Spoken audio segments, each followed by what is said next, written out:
Hello student, hi, how are you? Hope all you are fine. So once again Subhash Thakur welcome all of you in my account class. So आज एक नया topic लेके हम शुरुआत करते हैं। अभी तक मैंने आपको ऑलरेडी 2 क्लास में ले रखा हूँ और उसमें पहले क्लासेस में मैंने आपको इंट्रोडक्शन दिया था। सेकेंड क्लास में अकाउंट का पूरे प्रोसेस को हमने डिस्कस किया था कि हमारा पूरा अकाउंट का प्रोसेस क्या होता है, कि अकाउंट्स के क्या क्या स्टेप हमें इन्वॉल्व करने होते हैं। वो दोनों चीजें आपको समझ में आ गई होंगी। अगर नहीं समझ में आया तो मैंने आपको बताया कि आप मुझे जो है कॉल कर सकते हो या व्हाट्सएप कर सकते हो। आज हम सेम कंटिन्यू करते हैं क्योंकि अभी मैंने आपको बताया था कम से कम 6 से 7 वीडियो जो है 6 से 7 क्लासेस आपके सिर्फ और सिर्फ हमारे थ्योरी में जाने वाले हैं। बिकॉज अकाउंट्स के अंदर थ्योरी भी उतना इंपॉर्टेंट रखता है जितना हमारा प्रैक्टिकल पेपर या जितना हमारा न्यूमेरिकल क्वेश्चंस जो है इंपॉर्टेंस रखती है।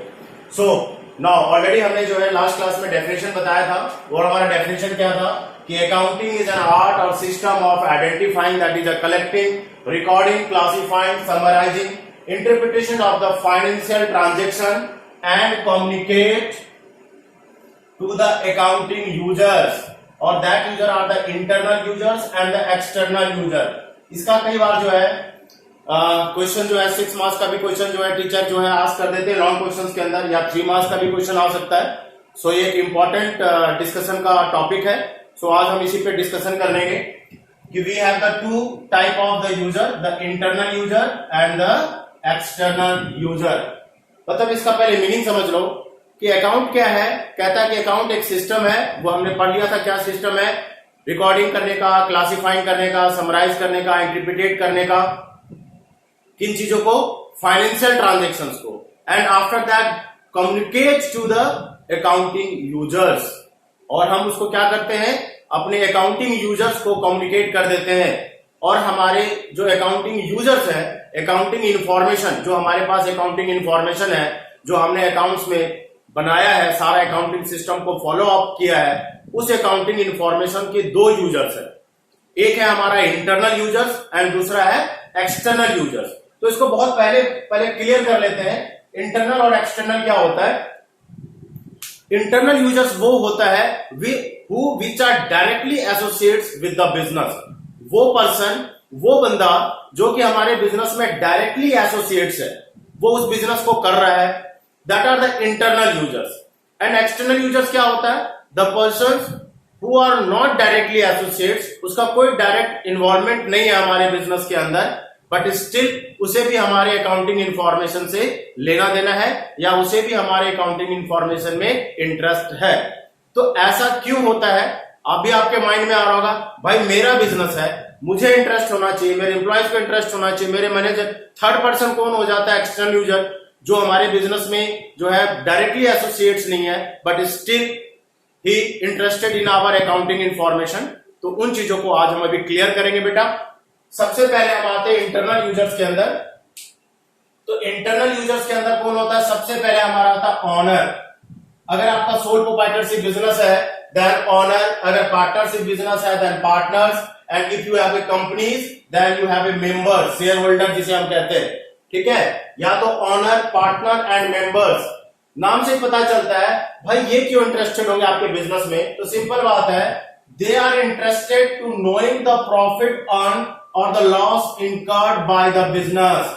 वो किस लिए इंटरेस्टेड होते हैं, वो इसलिए इंटरेस्टेड होते हैं कि उन्होंने जो बिजनेस में पैसा लगाया है, अपना जो कैपिटल लगाया है, अपना जो पूंजी लगाया है, वो बिजनेस उसे प्रॉफिट अर्न करके दे रहा है या वो लॉस में जा रहा है, उसकी इंफॉर्मेशन उसको चाहिए, because he want to safety of their capital. क्योंकि जो ऑनर है या जो पार्टनर है या जो डायरेक्टर है, वो क्या चाहता है कि उसने जो कैपिटल अपने बिजनेस में इन्वेस्ट किया है, उसकी कैपिटल जो है वो सेफ रहे, उसकी कैपिटल खत्म ना हो जाए। तो उसको कैसे पता चलेगा कि उसकी जो कैपिटल है वो सेफ हैंड में है, सेफ चल रहा है। तो because of if the business earn the profit, अगर बिजनेस रेगुलर हमारी प्रॉफिट अर्न कर रही है, और ये तभी पता चल पाएगा ऑनर को, पार्टनर को या मेंबर्स को, that is the share holders को, जब हम अपने अकाउंटिंग इंफॉर्मेशन, जो हमारे अकाउंटिंग सिस्टम है, उसकी सारी इंफॉर्मेशन हम ऑनर के साथ शेयर करेंगे।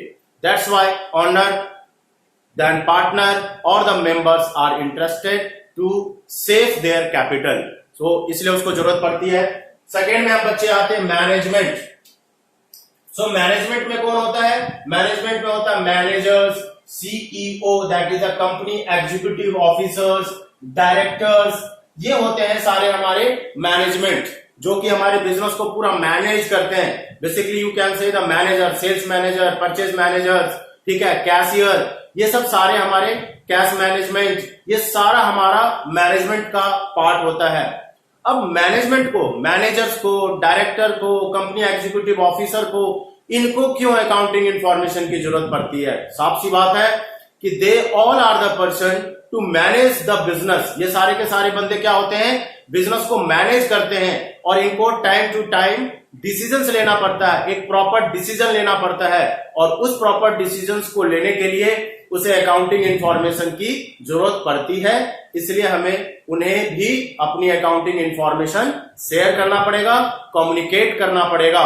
सो because the management makes the extensive use of accounting information to make corrective decision.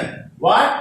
Because he take the corrective decision, क्योंकि उनको एक करेक्ट डिसीजन लेनी होती है। करेक्ट डिसीजन क्या लेगा?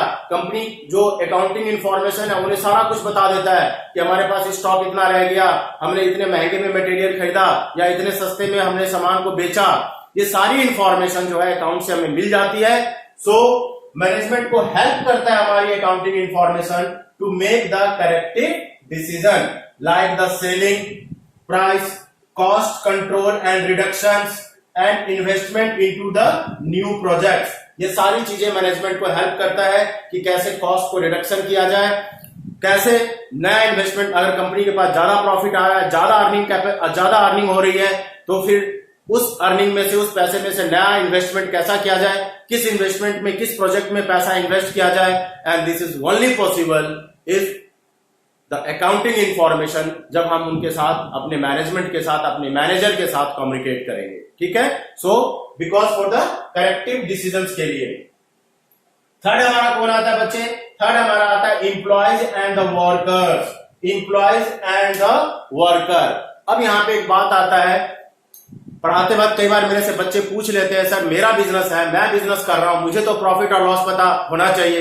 चलो मेरे मैनेजर्स को भी पता होना चाहिए क्योंकि मैनेजर बिजनेस को मैनेज करता है, but why so the employees and the worker?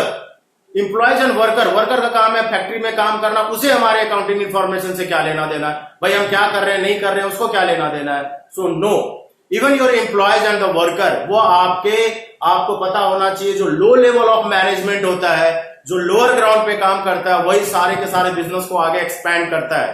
क्योंकि आप फील्ड पे आके वर्क नहीं कर सकते हो, आप फैक्ट्री में आके जो वर्कर का काम, लेबर का काम नहीं कर सकते हो। तो वर्कर एंड द एम्प्लॉय जो है वो भी उतना ही इंपॉर्टेंट रखता है एक बिजनेस के लिए जितना आप रखते हो, क्योंकि वो भी आपके प्रोडक्शन में इन्वॉल्व होता है। तो उनको क्यों चाहिए हमें? Because the employees and the workers are entitled to various bonus, incentive and perks.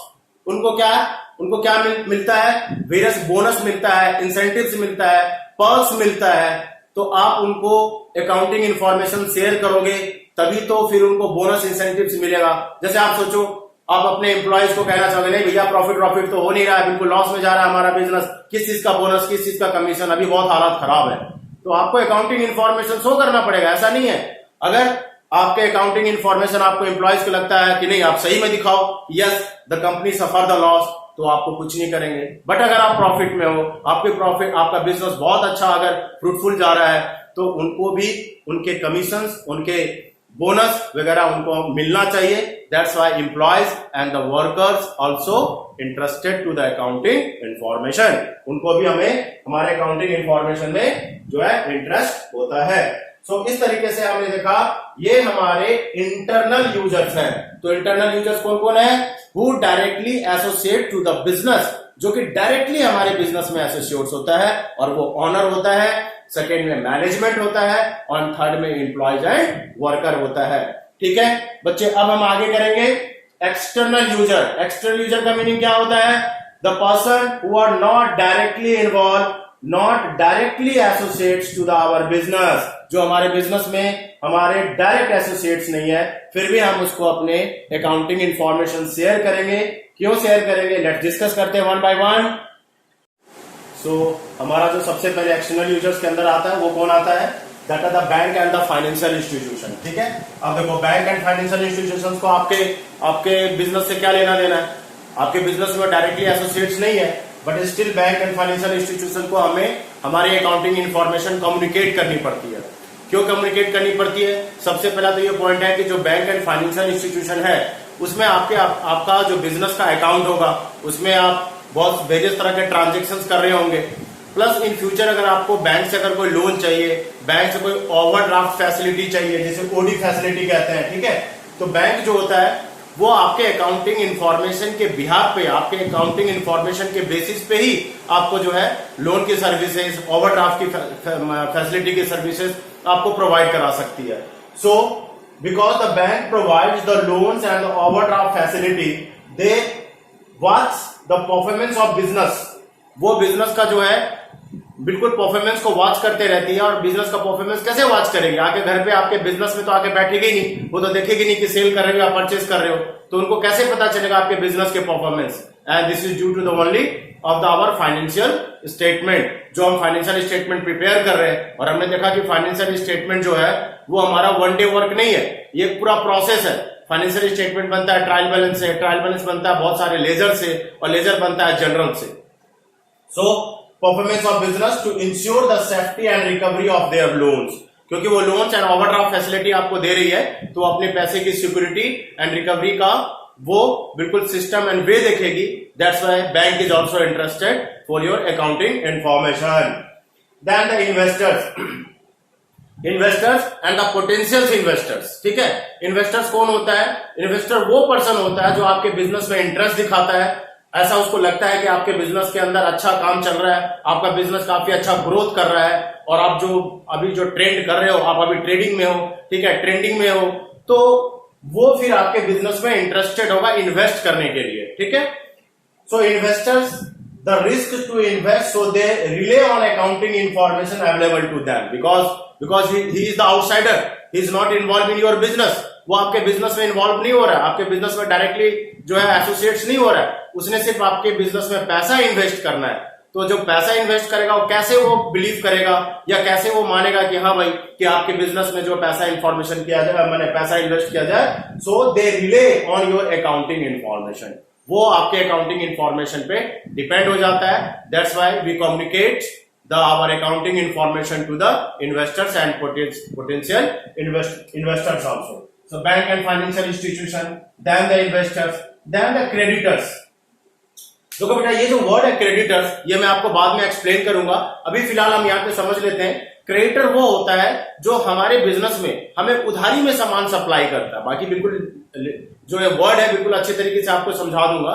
Creditor are the person who give credit to your business for supply of goods. मैंने आपके बिजनेस में वो सप्लाई कर रहा है, गुड्स दे रहा है, मगर वो उधारी में दे रहा है। फिलहाल आपको किसमें दे रहा है बच्चों? अभी फिलहाल वो आपको उधारी में दे रहा है।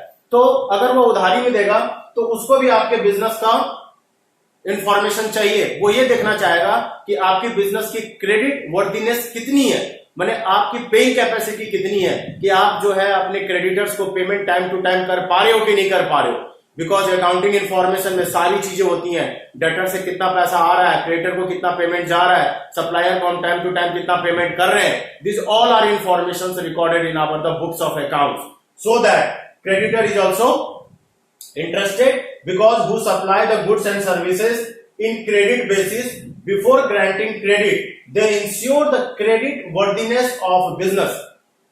क्रेडिट देने से पहले वो इंश्योर हो जाना चाहता है कि आपका बिजनेस का जो क्रेडिट वर्दीनेस है वो परफेक्ट है। Then the government and authorities, government departments हो गया एंड अथॉरिटीज हो गया। तो गवर्नमेंट एंड अथॉरिटीज क्यों? तो गवर्नमेंट का तो सबसे पहला काम है कि गवर्नमेंट को जो होता है अपना नेशनल इनकम प्रिपेयर करना होता है, और नेशनल इनकम वो जब भी प्रिपेयर करेगा जब हर बिजनेसमैन अपने अकाउंटिंग इंफॉर्मेशन जो वो अकाउंट बना रहा है वो गवर्नमेंट के साथ शेयर करेगा, तभी तो गवर्नमेंट अपनी हमारी नेशनल इनकम को कैलकुलेट करेगा। आपने पढ़ा होगा, पढ़ोगे भी इंडियन इकोनॉमी के अंदर नेशनल इनकम। तो नेशनल इनकम गवर्नमेंट जो है सिर्फ अपनी इनकम के बिहाफ पे नहीं नेशनल इनकम फाइंड आउट कर देती है, उनको हमारे कंट्री के अंदर जितने भी बिजनेसमैन है, जितने भी बिजनेस है, सारे ऑर्गेनाइजेशंस की इनकम को कंप्यूट करके, इनकम को गेट टुगेदर करके, कलेक्ट करके फिर वो नेशनल इनकम को फाइंड आउट करती है। सो गवर्नमेंट को नेशनल इनकम फाइंड आउट करना है, दैट्स व्हाई। एंड गवर्नमेंट के अंदर बाकी अदर अथॉरिटीज है, टैक्स डिपार्टमेंट है, इनकम टैक्स डिपार्टमेंट है, जीएसटी डिपार्टमेंट है, ये सारे को आपका अकाउंटिंग इंफॉर्मेशन की जरूरत पड़ती है ताकि आप टाइम टू टाइम टैक्स भर रहे हो कि नहीं, time to time GST return file कर रहे हो कि नहीं, ये सारी इंफॉर्मेशन गवर्नमेंट को भी चाहिए। दैट्स व्हाई गवर्नमेंट को भी हमें अपने अकाउंटिंग इंफॉर्मेशन कम्युनिकेट करना पड़ेगा। देन सो पढ़ लेते हैं। They use the financial statement to compile the national income tax, GST, custom duty, income tax, ETC. ठीक है, ये गवर्नमेंट डिपार्टमेंट का अंदर हो गया। उसके बाद है बेटा researchers. Who are the researchers? Researchers वो होते हैं जिनका सिर्फ रिसर्च का काम होता है, रिसर्च प्रोजेक्ट का काम होता है। सिर्फ वो हर बिजनेस को रिसर्च करते हैं कि ये बिजनेस जो है वो जीरो से हीरो कैसे बन गया, या कोई कंपनी जो हीरो था बिल्कुल वो जीरो में कैसे बन गया, ये कंपनी कैसे ग्रोथ कर गई, इसका क्या स्ट्रेटेजी था, इसका क्या प्लान था कि वो कंपनी जो है बाकी अदर कंपनी को पीछे छोड़कर आगे निकल गया। That's why the researchers also require the accounting information for their research project। उसको रिसर्च प्रोजेक्ट के लिए जो है हमें अपने अकाउंटिंग इंफॉर्मेशन को शेयर करना पड़ता है, तभी तो हमें पता चलेगा ना कि भाई गूगल जो है नंबर 1 कंपनी है, या जो रिलायंस जो इंडस्ट्रीज है वो हमारे इंडिया में टॉप 1 पे चल रहा है और पूरे वर्ल्ड में 10 पोजीशन पे चल रहा है। How can they define the researchers? Researcher जो है वो रिसर्च प्रोजेक्ट बनाने के लिए जो हमें अपनी अकाउंटिंग इंफॉर्मेशन शेयर करनी पड़ती है बच्चों। Then the consumers. Why the consumer? Once again the consumer means who consume the goods. हम लोग सारे कंज्यूमर्स होते हैं और हम क्या करते हैं, गुड्स को कंज्यूम करते हैं। तो कंज्यूमर, जैसे मैं आपको बेस्ट एग्जांपल देता हूं, we all are now a day Jio phone, या जियो का हम नेट आजकल इस्तेमाल कर रहे हैं, या कोई एयरटेल का कर रहा होगा, या कोई वोडाफोन का कर रहा होगा। ठीक है, तो जो कंज्यूमर का होता है, गवर्नमेंट क्या करती है, एक फिक्स प्राइस फिक्स कर देती है। ठीक है, फिक्स प्राइस फिक्स कर देती है कि भाई इसका रेट इतना होना चाहिए, इससे ज्यादा नहीं होना चाहिए, एक मैक्सिमम लिमिट जो है डिफाइन कर देती है। तो कंज्यूमर को भी ये पता होना चाहिए कि भाई जो है फिक्स प्राइस, फेयर प्राइस जो है कंपनी हमें प्रोवाइड करा रही है कि नहीं करा रही है, या हमसे ज्यादा पैसा ले रही है। ये सारी इंफॉर्मेशन उसको कहां से मिलेगा? वंस अगेन अकाउंटिंग इंफॉर्मेशन, उसकी सेलिंग पॉलिसी से, उनके कॉस्ट पॉलिसी से। That's why consumer is also interested to the accounting information. इसका बहुत अच्छा एग्जाम्पल मैं आपको दे देता हूं, petrol. We know that petrol का रेट जो है 77.90 पैसा, कभी 83 पैसा, कभी 84 पैसा, ऐसा ही होता है। तो गवर्नमेंट ने एक प्राइस फिक्स कर रखा है। अब अगर पेट्रोल बढ़ाने के लिए जा रहे हो और कोई आपसे कहता है नहीं भाई साहब 100 रुपए लीटर मैं लूंगा, तो आप 100 रुपए लीटर दोगे ही नहीं। क्यों नहीं दोगे? बिकॉज आपको पूरा इंफॉर्मेशन पता है कि भैया पूरे इंडिया के अंदर जो अभी पेट्रोल का प्राइस ये चल रहा है। सो ये कैसे पता चलता है? That's the accounting information. And the public जो होता है, पब्लिक को क्यों अकाउंटिंग इंफॉर्मेशन की जरूरत पड़ती है? तो पब्लिक जो होता है टोटल, मतलब एज अ ग्रुप जो है पब्लिक के अंदर जो है वो डिसीजन मेकिंग करने के लिए, to provide the various group में जो है वो डिसीजन ले पाए, प्रॉपर तरीके से कर पाए, इसलिए पब्लिक को भी हमें अकाउंटिंग इंफॉर्मेशन की जरूरत पड़ती है। सो बेटा एक्सटर्नल के अंदर हमने क्या क्या देखा? एक्सटर्नल के अंदर हमने देखा बैंक होता है, फाइनेंशियल इंस्टीट्यूशन, इन्वेस्टर्स होता है, क्रेडिटर्स होता है जो कि गुड सप्लाई करता है क्रेडिट में, गवर्नमेंट एंड टैक्स डिपार्टमेंट होता है, रिसर्चर्स होता है, कंज्यूमर्स होता है, पब्लिक होता है, और सबकी अपनी अपनी नीड है, सबकी अपनी अपनी जरूरत है फॉर द अकाउंटिंग इंफॉर्मेशन। और ये बेटा ये टॉपिक आपका खत्म हो जाता है। इसका एक क्वेश्चन मतलब श्योर ही आता है first term, second term and final term के अंदर कि who are the user of accounting information? There are the two type of user in accounting information. Once again, the internal users and the external users. ठीक है बेटा, आप इसका screenshot लेना चाहते हो आप इसका स्क्रीनशॉट ले लो, ताकि बाकी तो थ्योरी है, मैं तो आपको शेयर कर ही दूंगा notes, but still you can take is the screenshot. आप इसका प्रिंट आउट निकाल दो, क्योंकि मैंने शॉर्ट में यहाँ पे लिख रखे हैं, तो आपको ये हेल्प करेगा। सो फिर नेक्स्ट टॉपिक हम आज स्टार्ट करते हैं। आज हम एक थ्योरी पार्ट और कवर करेंगे, और वो थ्योरी पार्ट है हमारा what are the qualitative characteristic of business. Qualitative characteristic business की क्या है वो हम आज डिस्कस करेंगे। ये भी एक बहुत इंपॉर्टेंट जो है क्वेश्चन है, मोस्ट प्रोबेबली ये भी हर टर्म्स में ये क्वेश्चन को पूछा जाता है। सो नेक्स्ट हम आप स्टार्ट करेंगे बच्चे, मैं अब इसको जो है स्वाइप करूंगा तो नेक्स्ट हम अभी डिस्कस करेंगे what are the qualitative characteristic of our business. Hello student, then our the next topic, मैंने बताया था इसमें आज हम एक नया टॉपिक और हम डिस्कस कर लेंगे और वो टॉपिक हमारा एक बहुत ही important topic and important theory है एंड द मोस्ट प्रोबेबली ये भी एक ऐसा क्वेश्चन जो है कि ज्यादातर जो है टीचर जो है इसमें 3 मार्कर या 6 मार्कर 3 मार्क्स का भी और 6 मार्क्स का भी क्वेश्चन जो है पूछ लेते हैं। ठीक है, और ये हमारा टॉपिक है that is the qualitative characteristic of accounting information. Qualitative characteristic of accounting information, या अब हम ये कह सकते हैं अभी अभी हमने फाइनेंशियल स्टेटमेंट बनाया तो हमने क्या देखा और क्या सीखा कि जो फाइनेंशियल स्टेटमेंट है हमने एक प्रोसेस को अडॉप्ट किया, जर्नल किया, लेजर किया, ट्रायल बैलेंस बनाया और फ्रॉम द ट्रायल बैलेंस हमने फाइनेंशियल स्टेटमेंट बना लिया। जो फाइनेंशियल स्टेटमेंट होता है हमारा वो किसी भी ऑर्गेनाइजेशन का एक फाइनेंशियल कैरेक्टर होता है, एक फाइनेंशियल कैरेक्टर होता है और सारी अकाउंटिंग इंफॉर्मेशन उस फाइनेंशियल स्टेटमेंट के अंदर ही होता है। ऐसा नहीं है कि अगर आप बैंक को कम्युनिकेट कर रहे हो या फिर आप रिसर्चर को कम्युनिकेट कर रहे हो, क्रेडिटर को कम्युनिकेट कर रहे हो या ऑनर को या फिर एम्प्लॉयज को अगर आप कम्युनिकेट कर रहे हो तो आप अपना सारा का सारा बही खाता उठा के लेजर भी दिखा रहे हो, आप उसको जर्नल भी दिखा रहे हो। No need, we just communicate our the financial statement. For an example, मैं आपको एग्जाम्पल देता हूं कि आपको बैंक में अगर लोन लेने की जरूरत है तो आप बैंक गए, तो बैंक आप गए तो बैंक में आपको पूरा ट्रक भर के, रिक्शा भर के आपको पूरे खाता लेके नहीं चले जाना है कि 50 लेजर लेके जा रहे हो, 100 लेजर बुक्स लेके जा रहे हो, जर्नल के 20-25 बुक्स लेके जा रहे हो। There is no need, you need only your the financial statement. हमें क्या जरूरत पड़ती है? हमें सिर्फ फाइनेंशियल स्टेटमेंट की जरूरत पड़ती है और उसी फाइनेंशियल स्टेटमेंट को हम इंटरनल यूजर और एक्सटर्नल यूजर के अंदर कम्युनिकेट करते हैं। हम सारा अपना खाता वही चिट्ठा खोल के नहीं बैठते हैं। तो फाइनेंशियल स्टेटमेंट जो होता है बच्चों, वो किसी भी ऑर्गेनाइजेशन का एक फाइनेंशियल मिरर है, वही बता देता है, वो सारी इंफॉर्मेशन आपको दे देता है। Because in the financial statement we have the 2 statement, that is a income statement and position statement. Income statement का मतलब है कि उसके अंदर ट्रेडिंग अकाउंट और P&L अकाउंट बनाया जाता है, ट्रेडिंग से हमें ग्रॉस प्रॉफिट पता चल जाता है, P&L से नेट प्रॉफिट पता चल जाता है। And the position statement is also known as the balance sheet. Balance sheet का दूसरा नाम पोजीशन स्टेटमेंट है और ट्रेडिंग और P&L का दूसरा नाम इनकम स्टेटमेंट है। याद रखना, ये एमसीक्यू में क्वेश्चन आ सकते हैं कि what are the alternative name of the trading and P&L, that is income statement. What are the alternative name of the balance sheet, तो बैलेंस शीट का अल्टरनेटिव नेम पोजीशन स्टेटमेंट कहलाता है। तो जो हमारा जो फाइनेंशियल स्टेटमेंट है वो अपने आप में सफिशिएंट है किसी भी ऑर्गेनाइजेशन का फाइनेंशियल स्टेटस जानने के लिए। ठीक है, सो हम ये भी कह सकते हैं कि ये जो फाइनेंशियल स्टेटमेंट है उसकी ये क्वालिटेटिव कैरेक्टर्स है, ये उनकी कैरेक्टरिस्टिक है, वो उसका जो है मेरिट्स है और ये होना बहुत जरूरी है। एक फाइनेंशियल स्टेटमेंट और उसके अंदर जो अकाउंटिंग इंफॉर्मेशन है उसका क्या कैरेक्टर होना चाहिए, उसका क्या ऑब्जेक्टिव होना चाहिए, वो बिल्कुल क्लियर होना चाहिए। आज हम उसी ऑब्जेक्टिव को, उसी कैरेक्टरिस्टिक को आज हम क्लियर करेंगे वन बाय वन। तो पहला जो कैरेक्टर है वो ये कह रहा है इट मस्ट बी अंडरस्टैंडेबिलिटी। आपका जो अकाउंटिंग इंफॉर्मेशन है, इट मीन जो आपका फाइनेंशियल स्टेटमेंट है, we write here the financial statement. Financial statement जो हमारी फाइनेंशियल स्टेटमेंट है जिसके अंदर हमने अकाउंटिंग इंफॉर्मेशन दिए हैं, वो इट मस्ट बी अंडरस्टैंडेबिलिटी। इसका क्या मतलब होता है?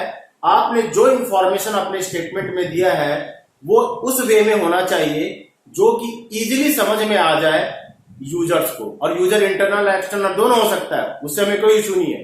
तो जो आपने अपने यूजर को अपने अकाउंटिंग इंफॉर्मेशन दिखाना चाहते हो वो उस वे में प्रिपेयर होना चाहिए which are very easy to understand, जो कि वो अच्छे तरीके से समझ में उनको आ जाए। ऐसा नहीं प्रिपेयर कर दिया, सेल का पता नहीं, परचेस गायब है, कहीं बीच में एक्सपेंसेस हटा दिया, कहीं लगा दिया, ऐसा नहीं होता है। So it must B understandable. ठीक है, तो क्या कहता है कि information provided through the financial statement must be presented in such manner that user are able to understand। आपका इस वे में प्रेजेंट होना चाहिए आपका financial information in which users able to understand. अगर उसको समझ में नहीं आ रहा है तो सारा का सारा आपका मेहनत, अकाउंटिंग इंफॉर्मेशन जो आपने बनाया वो बेकार है। ठीक है बच्चों, सेकंड पे हम आते हैं। सेकेंड कैरेक्टर कहता है, पहला कैरेक्टर हो गया, सेकेंड कैरेक्टर कहता है it must B relevance. It must B relevance. Relevance का मीनिंग क्या होता है कि वो इंफॉर्मेशन, वो चीजें जो आपने अकाउंटिंग इंफॉर्मेशन में दे रखा है, अपने फाइनेंशियल स्टेटमेंट में दे रखा है, it must be relevant to the users.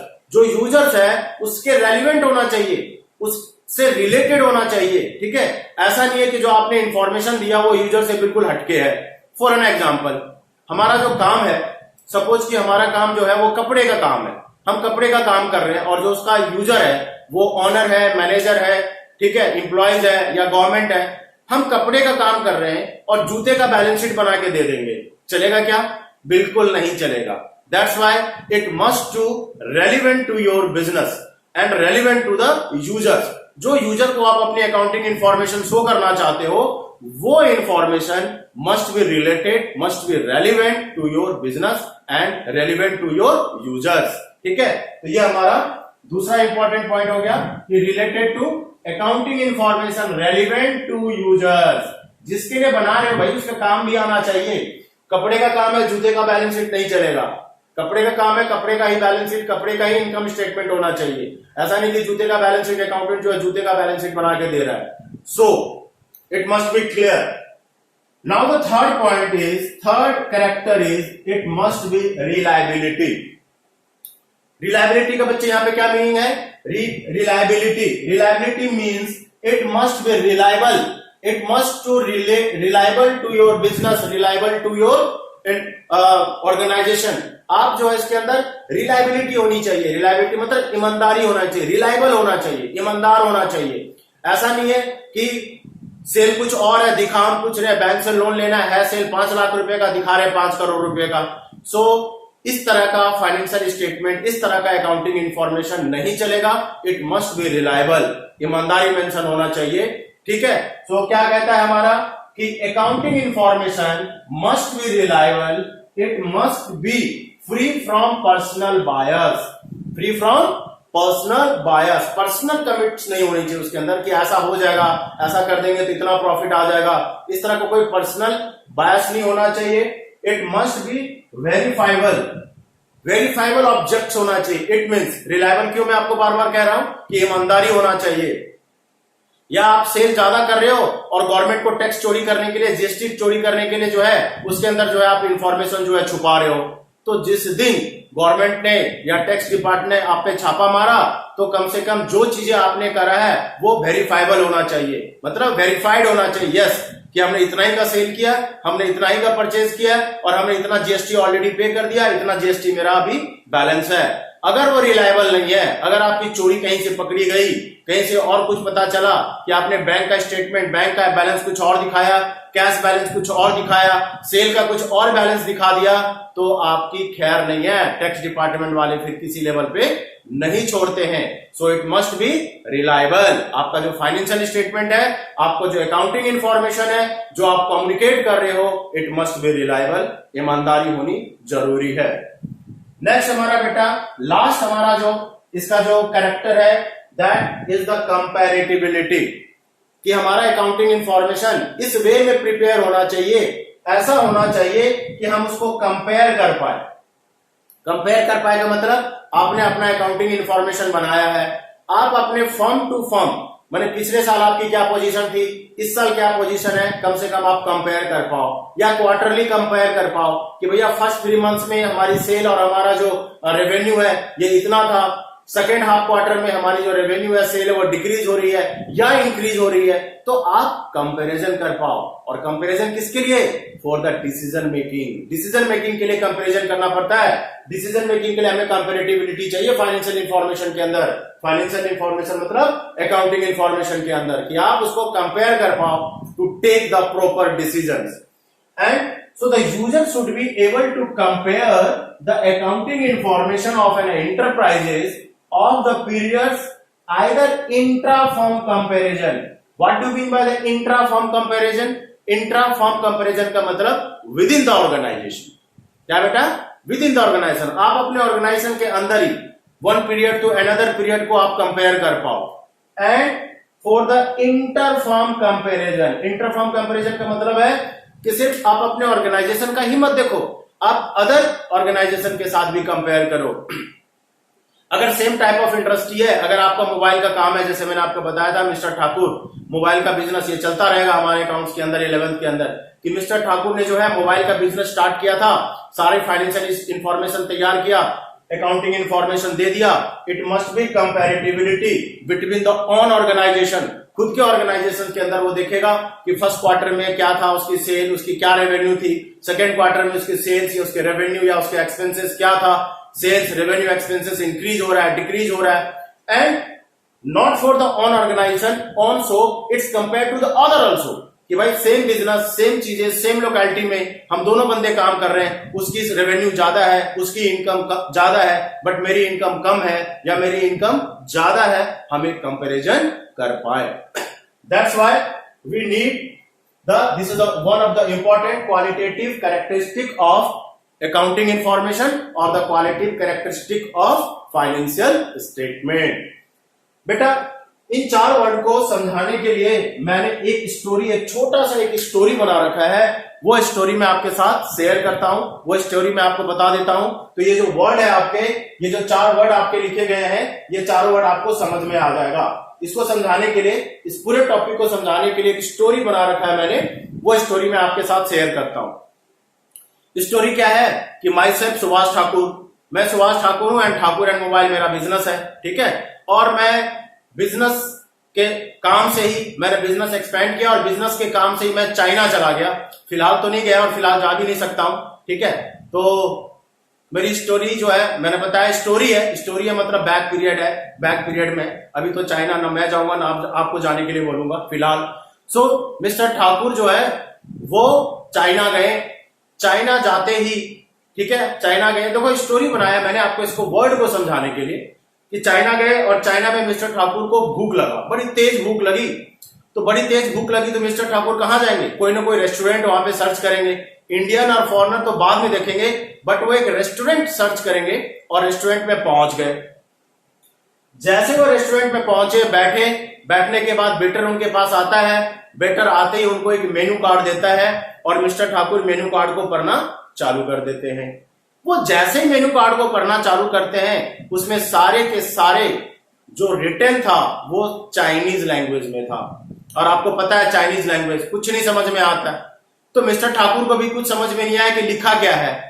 Now here the menu is, हम यहां पे मान के चलते जो मेन्यू था वो उनके लिए तो मेन्यू था, उसमें लिखा भी सारी इंफॉर्मेशन है, क्या लिखा है, बट वो मेरे लिए बेकार हो गया क्योंकि मैं अभी यूजर हूं, उस मेन्यू का यूजर हूं। मैं उस मेन्यू को यूज करूंगा तभी ऑर्डर करूंगा, बट मेरे लिए वो मेन्यू क्या हो गया, मेरे लिए वो मेन्यू बिल्कुल बेकार हो गया।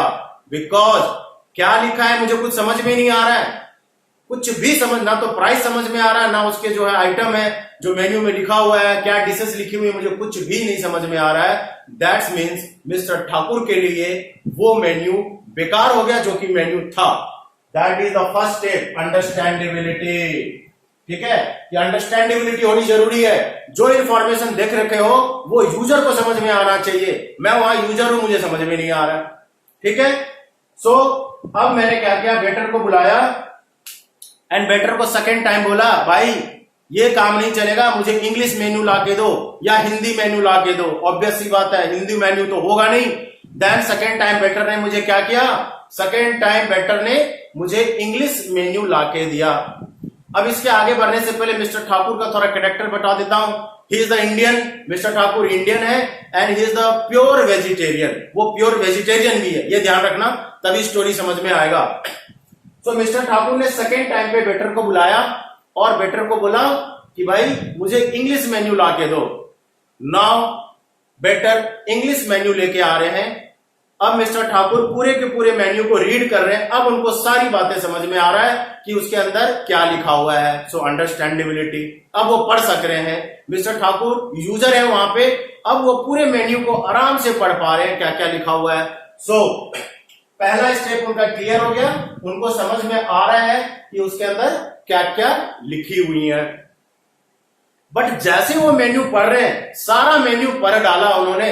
हर जगह पे बटर चिकन, तंदूरी चिकन, लाल मिर्च चिकन, पुदीना चिकन, चिकन हरियाली, चिकन टिक्का, मटन रोगन जो, सारे यही लिखे हुए थे।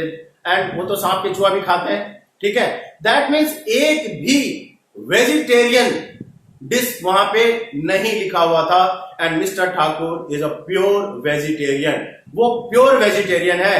तो वो जो मेन्यू लेके आया था बेटर, उनकी अंडरस्टैंडेबिलिटी तो बन गई बच्चे, मगर relevance it is not related to mister Thakur choice. अब वो समझ में तो आ गया, मगर इट इज नॉट रिलेटेड, बिल्कुल भी रिलेटेड नहीं है। दैट मीन्स सेकेंड स्टेप में भी ये मेन्यू बेकार हो गया, because it is not relevant. उन्होंने फिर से सेकेंड टाइम पे दोबारा बेटर को बुलाया एंड बेटर से डिस्कस किया कि भाई मुझे इंग्लिश प्लस वेज मेन्यू ला के दो। नाउ सेकेंड टाइम पे बेटर गया और now this time he bring English plus veg menu. अब मिस्टर ठाकुर आराम से पढ़ पा रहे, अब दाल मखनी मिल गया उनको, दाल फ्राई मिल गया, बटर नान मिल गए, ठीक है, शाही पनीर मिल गया, कढ़ाई पनीर मिल गया, छोले जो भी है। Now it is a relevant for the mister Thakur, it is a relevant for the users, जो उनको खाना है अब उनके मेन्यू में उनको मिल गया। It means understandability and it is also related to the relevance and related to the mister Thakur. So accounting information relevant to the users, user से रेलिवेंट होना चाहिए, अगर रेलिवेंट नहीं है तो बेकार है। जैसे यहाँ पे नॉन वेज की मेन्यू मिस्टर ठाकुर के लिए बेकार था, लिखा हुआ सारी चीजें हैं, सारे इंफॉर्मेशन है, बट वो बेकार है। अब दो जगह पे उनकी बात बन गई, अब उनको समझ में भी आ रहा है क्या लिखा हुआ है और उनसे रिलेटेड भी है। अब उनको ऑर्डर करना है, दाल मखनी या शाही पनीर जो भी खाएंगे वो ऑर्डर करना है उनको। अब उन्होंने ऑर्डर दे दिया, दो स्टेप पार कर चुके हैं हम। क्या क्या पार कर चुके हैं? That are the understandability and relevant, both are okay for mister Thakur. Now वो ऑर्डर कर देते हैं, ऑर्डर करने के बाद अगर वो रेस्टोरेंट वाले के मन में, वेटर के मन में या रेस्टोरेंट के मालिक के मन में थोड़ा लालच आ जाए कि ये तो फॉरेनर है, फिलहाल मिस्टर ठाकुर चाइना गए तो चाइना के लिए तो मिस्टर ठाकुर फॉरेनर ही है, तो ये फॉरेनर है, इनके खाने में कुछ मिला दो जो उसको नींद आ जाए और इसके सारा सामान वामान गायब कर दो, इसके जो बैग वैग है सारा कुछ छीन लो। दैट आर द बच्चे रिलायबिलिटी, रिलायबिलिटी मतलब रिलायबल। अब मिस्टर ठाकुर जहां बैठे हैं, अगर वो बंदा दो स्टेप क्रॉस करने के बाद अगर रिलायबल नहीं है तो वो मिस्टर ठाकुर की तबीयत खराब कर सकते हैं और उनकी सारी की सारी चीजें छीन सकते हैं, मतलब उनके साथ कोई भी मिसहैपनिंग हो सकता है। सो दो स्टेप पार करने के बावजूद भी थर्ड स्टेप भी हमारे लिए नेसेसिटी है। It must be relevant, it must be reliable also. So अगर आपका अकाउंटिंग इंफॉर्मेशन, अगर आपका फाइनेंशियल स्टेटमेंट अगर रिलायबल नहीं है, अगर वो वेरीफाइबल नहीं है, फ्री फ्रॉम पर्सनल बायस नहीं है और कोई मटेरियल एरर नहीं है, तो जैसे मिस्टर ठाकुर की चाइना में तबियत खराब हो रही है, टैक्स डिपार्टमेंट, गवर्नमेंट आपकी तबियत खराब कर देगी। ठीक है, that's why account should be the financial statement, the information you show must be reliable होनी चाहिए। ठीक है, लास्ट पॉइंट पे हम आते हैं। चलो रिलायबल भी हो गया, उन्होंने कोई बेईमानी नहीं करी, रिलायबल भी हो गया वो। अब मिस्टर ठाकुर बैठे हुए हैं, अभी वो सोच रहे हैं, तो सोचने के बाद वो अब कंपैरिजन कर रहे हैं कि लास्ट टाइम जहां हमने डिनर किया था या लास्ट टाइम जहां हमने लंच किया था, वहां पे जो है मैंने शाही पनीर 150 में खाया था और दाल मखनी हमने 100 रुपीज में खाया था, बट यहाँ शाही पनीर 500 का लिखा हुआ है और दाल मखनी 300 रुपीज का लिखा हुआ है। तो उनके माइंड में कंफ्यूजन आने लग गई, वो कंपैरिजन करने बैठ गए कि मुझे इस रेस्टोरेंट में खाना है या फिर से कल वाले रेस्टोरेंट में चला जाऊं।